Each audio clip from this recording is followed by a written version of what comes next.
अस्सलाम वालेकुम everyone, I hope कि आप सब खैरियत से होंगे। आज जैसे कि आप देख सकते हैं कि मैंने गाजर का मुरब्बा बनाया है। इसकी रेसिपी मैं आपके साथ शेयर करूंगी। खाने में तो लजीज होता ही है, लेकिन उसके साथ साथ नज़र के लिए, दिल के लिए और दिमाग की ताकत के लिए बहुत ही ये फ़ायदेमंद है। इसको आप बना के बच्चों को, बड़ों को दे सकते हैं। तो इस तरह से मैंने छोटे साइज़ की गाजरें ले ली थी और इस तरह से आप इसके टुकड़े कर सकते हैं। और उसके अंदर 1 किलो गाजर है तो मैंने 1 किलो इसमें पानी का इस्तेमाल कर लिया था। तो आपने जितनी गाजर का इस्तेमाल करना है उतना ही आपने पानी डाल के इसको 30 मिनट्स के लिए कवर करके पका लेना है, बॉईल कर लेना है। जब ये अच्छे से गल जाएगी तो आपने तमाम गाजरों को जब मेक श्योर कर लेना है कि अच्छे से ये गल गई हैं, तो उसको हम निकाल लेंगे, अच्छे से स्ट्रेन कर लेंगे दूसरी डिश में। तो उसके बाद हम इसी पानी में, हमने ये पानी नहीं फेंकना, हमने इसी पानी को यूटिलाइज़ करना है। इसका पानी का, गाजरों का सारा असर इस पानी में होता है, तो इसलिए हमने इसको वेस्ट नहीं करना। तो इसी हम पानी में चीनी डालेंगे और इसका शीरा तैयार करेंगे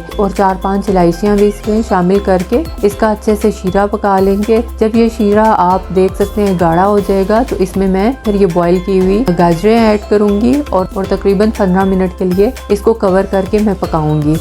और 15 मिनट पकाने के बाद, कवर करके पकाने के बाद, फिर मैं इसे अनकवर करके तमाम शीरे को थोड़ा सा ड्राई कर लूँगी।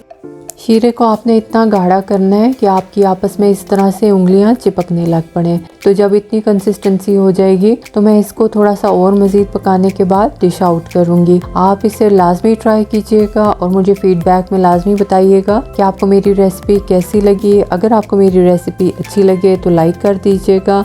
Thank you so much for watching. Have a great day. Allah Hafiz.